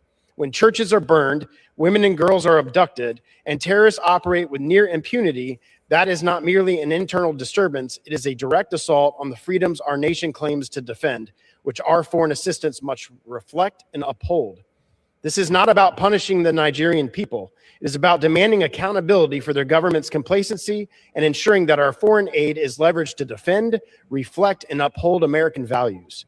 Even the underlying bill recognizes the Nigerian government's failure to meet the standard, yet it still allows for half of the funding to be released anyways. My amendment withholds all funds until they meet basic standards. Accountability can never be divided, nor should we allow anyone to exploit the generosity of the American taxpayer. I urge my colleagues to uphold accountability in our foreign aid spending and to vote for my amendment. I reserve. Okay. And then thank you so much, Mr. Chairman. Mr. Speaker, I rise in support of this legislation. Yeah. And I want to thank Chairman Cole and Chairman Diaz-Balart for their leadership on this bill. Thank you. This bill reinforces the important work we have championed to combat the persecution of Christians in Nigeria, where nearly 100,000 Christians have been killed since 2009.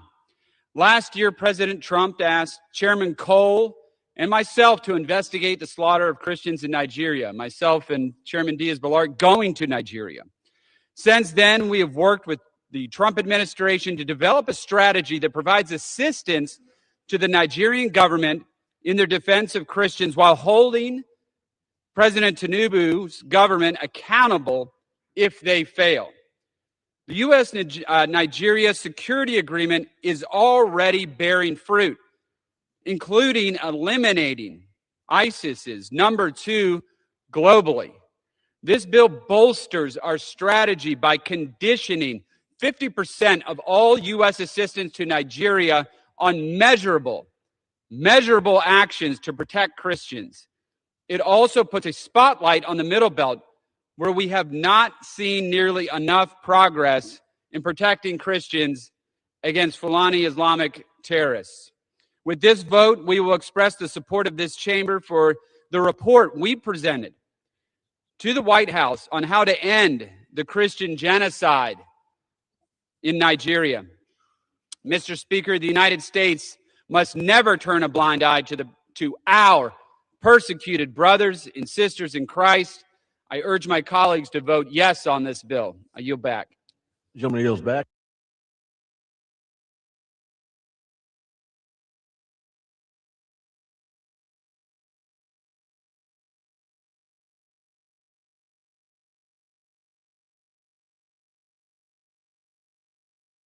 I'm very happy about it too. I'm not going to lie, because my own money dey inside too. Nigerian youths, if you lose P2B and Kwankwaso. Let me just play the videos I have, these short videos. And Kwankwaso. This 2027 on I go suffer. I dey involved. Every single man where you they see here, they are representing their interest. Oil, businesses, whether legal or illegal, territories, capitalists, they don't block so many ways of which now you, the ways where they block, now you suppose use prosper. And you suppose you succeed, but you have nothing. They blocked it. That's why they're supporting who they are supporting, because it protects their interests. If you're a Nigerian youth and the only reason why you are supporting APC government, not because it's from your tribe, it's your religion, he speaks your language. You don't have up to 200 million in your account. You don't have up to 100 million in your account. Bro, you're a complete mugu. You be complete mugu. You don't get OT and you can never make it again. You can never make it again. Your OT, they active, they work. These men represent their interests at the detriment of your own growth. That's why they gathered. If you lose Peter Obi and the Kwankwaso, you think Peter Obi cannot be here? You think Peter Obi cannot be here if he want to, and he pulverize you forever? You think he cannot be here? You think there are no designated allocation for him? You think he cannot be a member of the elite? Baba, if we lose Peter Obi, we go suffer again. I know they beg you. Along make I beg you. Go take the decision where you want to take. Bro, see them, they don't gather. Now them, these are the elites. You see, the beautiful thing about this election is that it separates A from B. This election is between the hungry Nigerian youth like me and you and the elites will hold us down. Judiciary everywhere. Now the difference, see them, they don't gather. They all represent their interests. You, what is your own interest? The only person that preaches and is about to implement your interest, you say na Igbo man. You say you know they're capable. You say you know go win the election. You say you be complete also. You be also. You don't get Ogba. You don't get OT. They gather them because they believe they can talk you into believing in them. The one we call themselves kings go fit tell you say no, this person does not represent our. You are a slave that love the chain. You be slave, we love the chain, bro. These people do not represent your interests. They know the number of children they have. They know the number of siblings they have. They know they're for you, bro. They're not for you. They do not represent your interests. If you stand, they say, because you be Ozo, my bro. You Ozo. You damn Ozo. You know, girl, bah. Go and get your PVC. This election now between darkness and light. Now between hungry Nigerian youths like me and you and people who have our food. Go and get your PVC. Kaye mabaje. Also.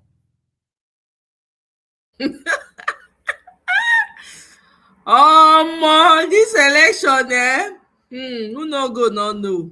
See, the foreign aid cannot go to terrorists. My amendment passed. So the amendment has passed, which means Nigeria. No. Okay? And that is song we played before. Let's move Nigeria. Thank you so much. I rise. Now, Okonjo-Iweala. Oh, see, Youths. Abia State, Much, Mr. Chairman. Is in strong support for my amendment to increase the. You guys will need visa to enter Abia State. You wanna bet? Okay. Okonjo-Iweala, Director General of the World Trade Organization, is set to establish a World Trade Organization sub-office in Abia State. This will make Aba the first city in Africa to host a WTO presence of this kind. According to Dr. Ngozi Okonjo-Iweala, Aba offers greater security for foreign investors than many parts of Nigeria and Africa at large. If you like, no come out, come vote. If you like. By the way, Peter and Mama P have been released. I'm sure a lot of you have seen the video, but I'll just play it here for the record. Good evening, Trenches. My country people, I greet you now. All right, so we are just coming out of the EFCC headquarters here in Abuja. As you don't hear with all of the thing where they go around, it was an invitation by EFCC. We moved it to yesterday. We came by ourselves by 1 p.m. We were released by about midnight. The interrogation took so long, and then we come back today, and now we come out from there. The time when we get the invitation, I think say maybe the suspicion is whether I did part of the fake agency or DG, because I think that will be the most important for now to the investigator, whether we are part of the 210 trillion where they lost for NNPC. But our greatest shock, they say it's about Naira abuse. They say they need clarification. We don't give the clarification, say we know abuse Naira from our statement and all that. Nigerians, we just want to thank everybody who have been asking and all of that. May God bless you. May God honor you. We cannot mention, we just say thank you. We want to specifically and specially thank our lawyers, Barrister Inibe Hefion and Professor Sam Amadi. Only God can reward you. our prayer be say the pro bono free of charge work where you do. You know go kill una pass the one where we not even collect money, but people na the managers like that now. Now so Nigeria be this Nigeria must be okay. Yeah. We also thank some of EFCC officials where be good people working in an evil system, which we must dismantle that structure of criminality. Mama P, please permit me. I just want to say 3 things, which may not even be just about the EFCC, but generally. Number 1, I want to say clearly to the government of the current regime in Nigeria to know that even the strongest of dictators have an end. No matter the shenanigans, if any level of intimidation, harassment, profiling, or whatever, if it is targeted at silencing our voice, please listen and listen carefully. We will never be silenced. Never. We will never be intimidated into silence. As long as I have life in me and I have breath in my lungs, as long as God give me this sharp mouth to talk for a better Nigeria, I will continue to speak up for what I believe is right, is true, and is just. May the truth that we know set us free. Number 2, I personally believe that Bola Ahmed Tinubu, Chief Bola Ahmed Tinubu, is unfit to not even just be a class captain or class monitor, let alone leader of this country. It is my opinion that your government is a fatal and hopeless failure, and that the lives of innocent Nigerians are paying daily for the cluelessness, ineptitude, and incapacitation of this government. And for us to rescue ourselves, we must arise together and end this reign of terror. And in 2027, I am unapologetically obedient. My vote, campaign, and support is for Mr. Peter Gregory Obi, and no amount of harassment will change that. We must be okay. Peter Obi, Rabiu Kwankwaso of the NDC president and vice, no this and no peace. I will not, through any mischief, whether they give me, whether central bank, support what I know that is mischievous. Any money where I go make through supporting waiting I no believe in, may God not allow me make it. And finally, planning to harm us is a waste of plan. Use that time to plan to fix the country, protect lives. We are not better than children where they kill for Plateau, for Benue, and all over. Yeah. Nigeria must be okay. That is the bottom line.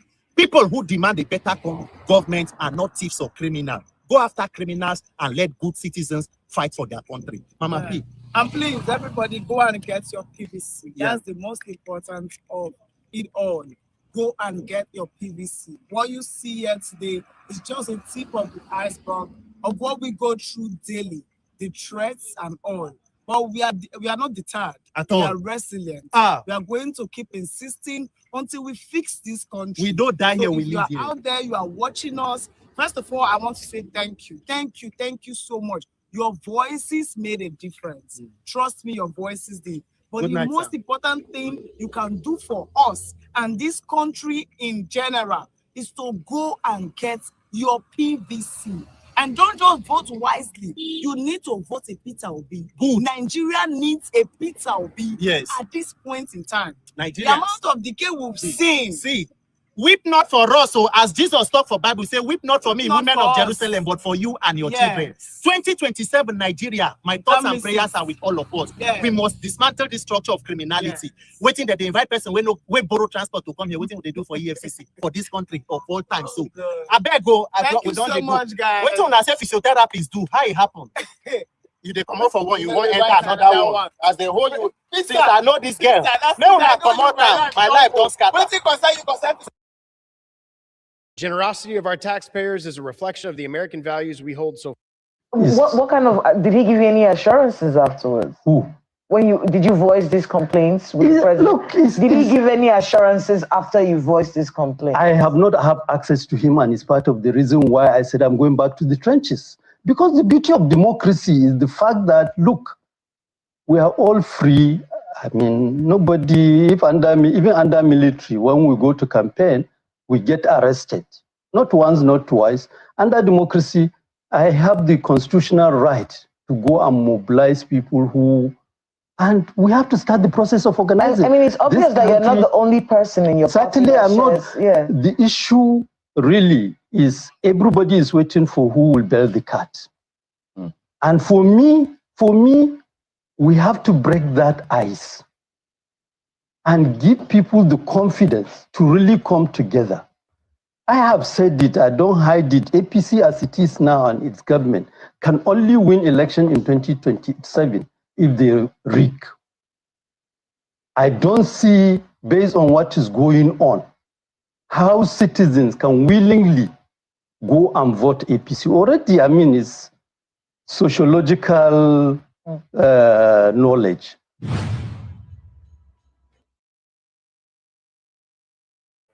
I don't hear them. APC can only win through rigging. That's it. Meanwhile, that Reverend Dachomo, they buy 9 of his relatives.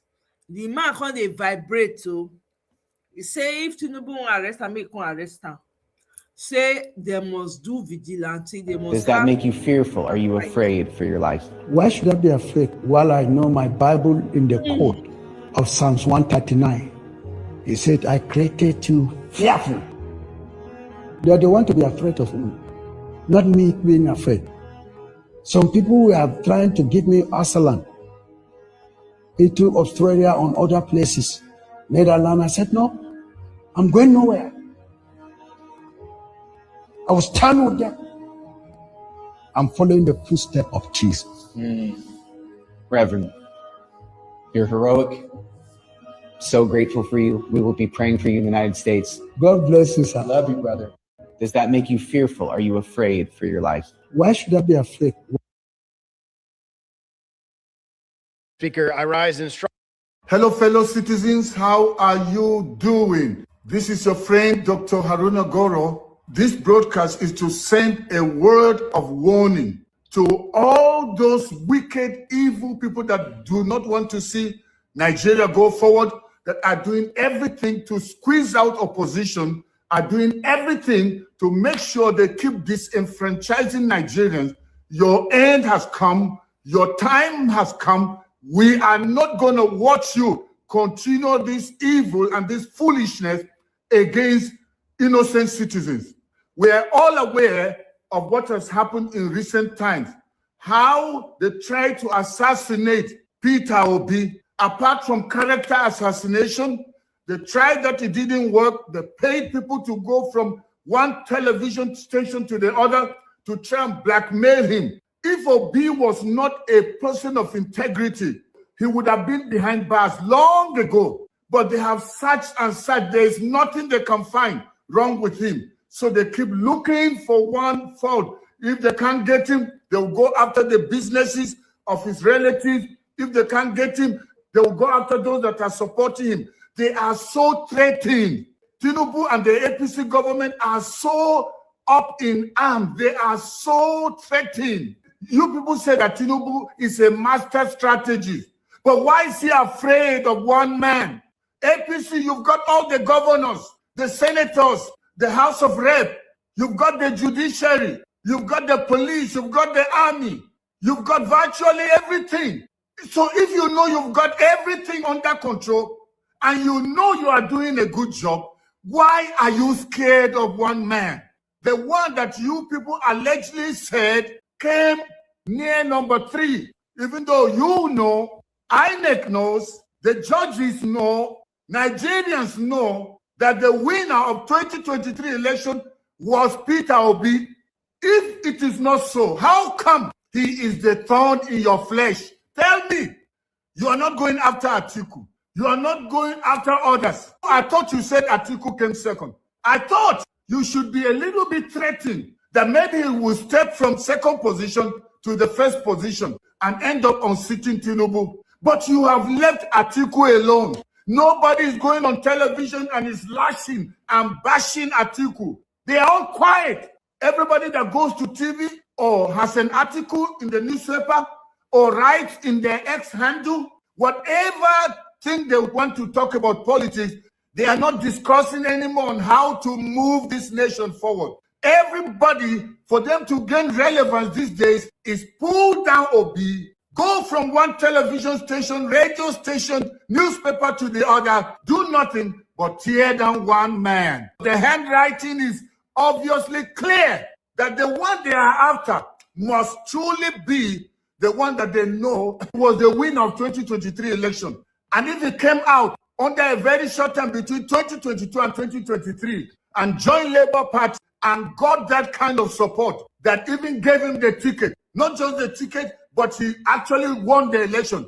We all know what they did with the glitch. That was what they used with Mahmoud Yakubu to steal it from him. Just as Tinubu has said, power is not served or given a la carte. You have to grab it and run with it. And that's exactly what they did.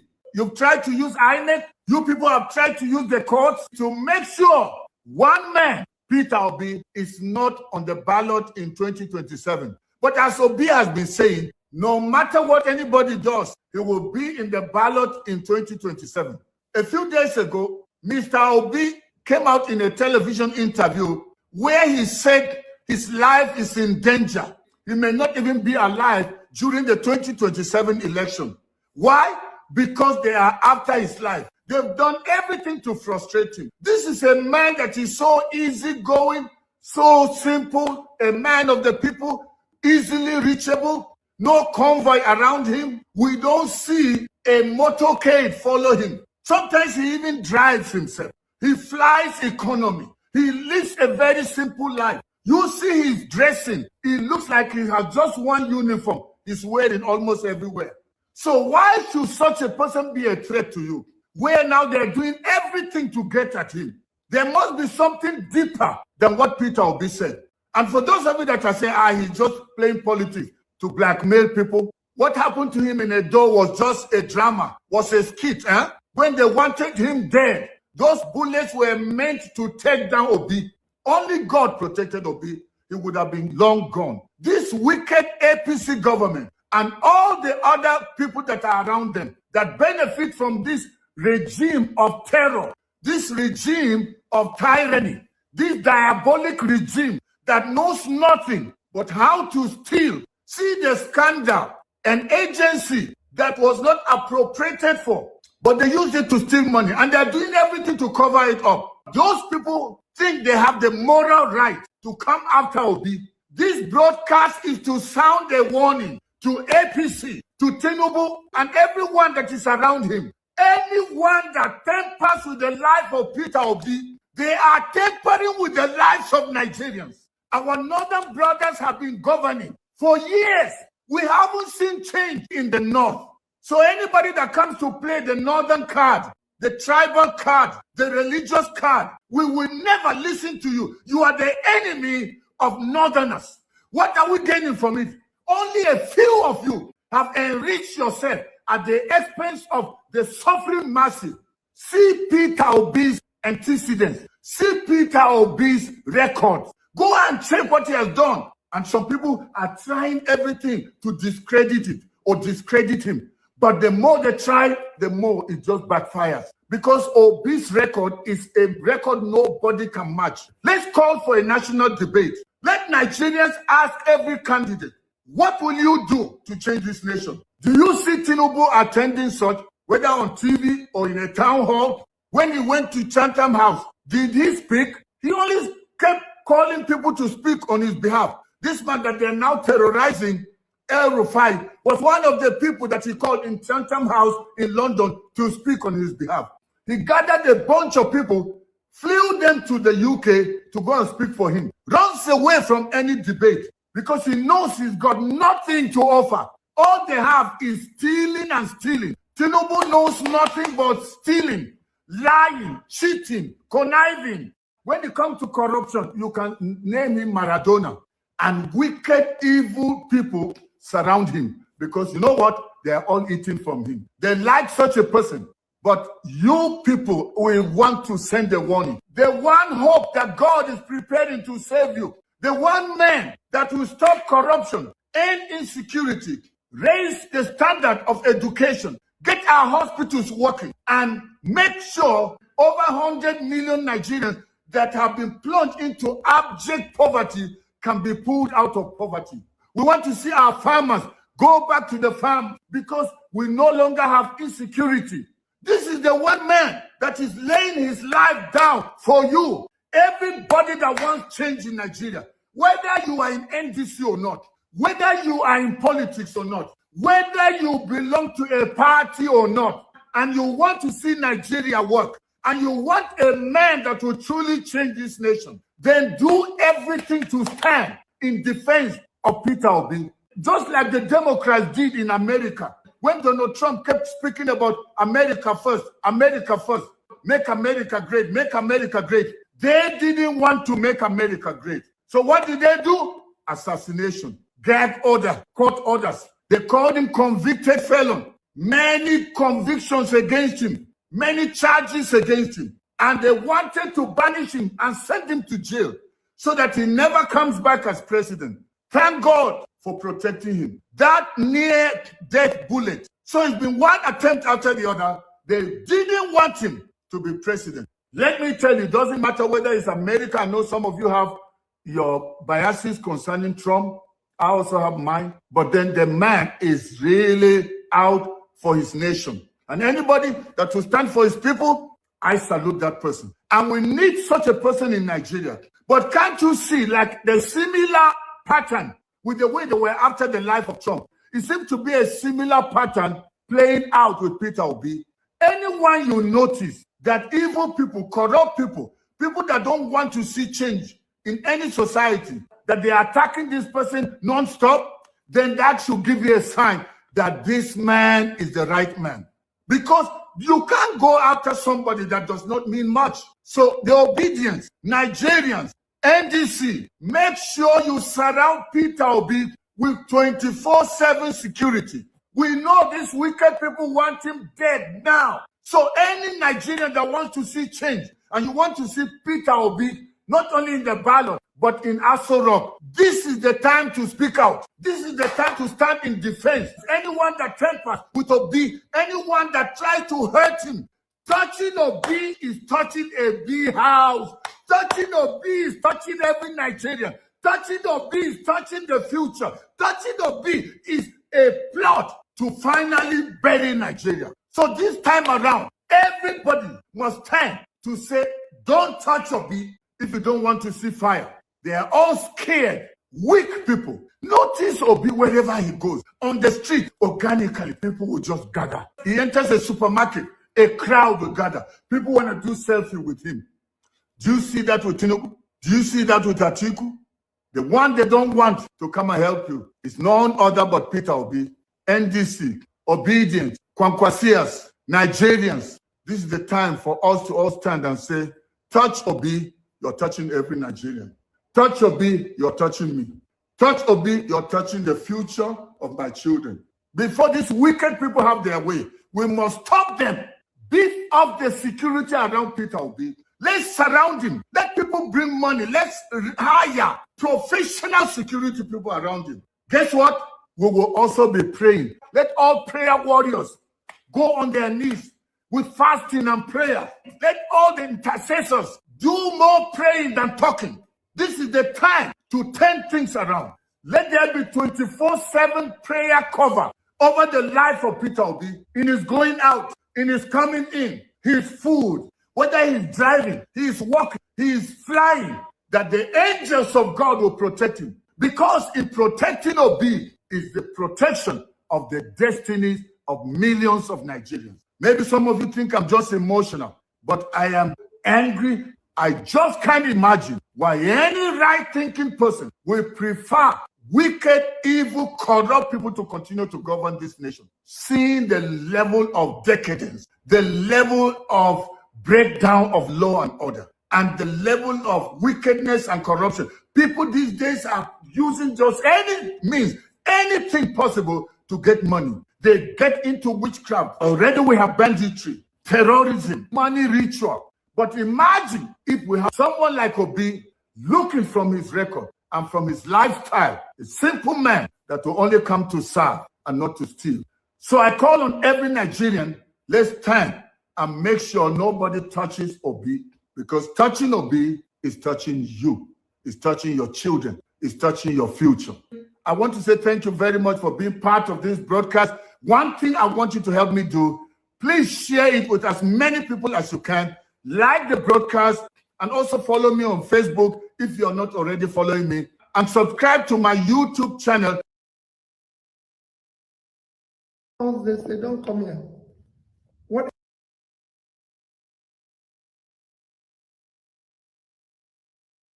All this, they don't come here. What else do I need to tell you about the end of my life? Are you aware of that? You know that way that I wanted to go to Benue and the governor said you can't come. You know that way the governor said I shouldn't come to it. And when I went there was a shootout. So what again do you have to say? If somebody says don't come to Berlin, and you come to Berlin and they say, what else do you need? You need when somebody dies to prove that there's already a shooter going to visit the place. So it's not. You see, when people make genuine voice as genuine, they say, don't come here. What else do you?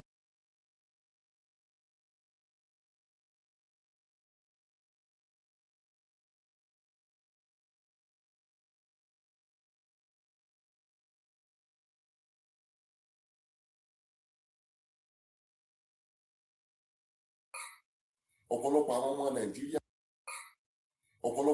nàìjíríà tí wọ́n máa ń sọ pé 4+4 àwọn aládánwò ẹ̀dá alágbàkú ẹ̀dá tí wọ́n máa ń sọ pé 4+4 is equal to 8 ọ̀pọ̀lọpọ̀ wọn ni wọ́n lè survive 4 years ká tó àṣọ another 4 years 4 years náà wà nínú ẹ̀yìn gan wọn lè survive ẹ̀ nípa another 4 years ẹ kàn ṣáà fẹ́ fi orí burúkú yín kó bọ́pọ̀lọpọ̀ millions of ọmọ nàìjíríà. System. One of the leading presidential candidates, Mr. Peter Obi.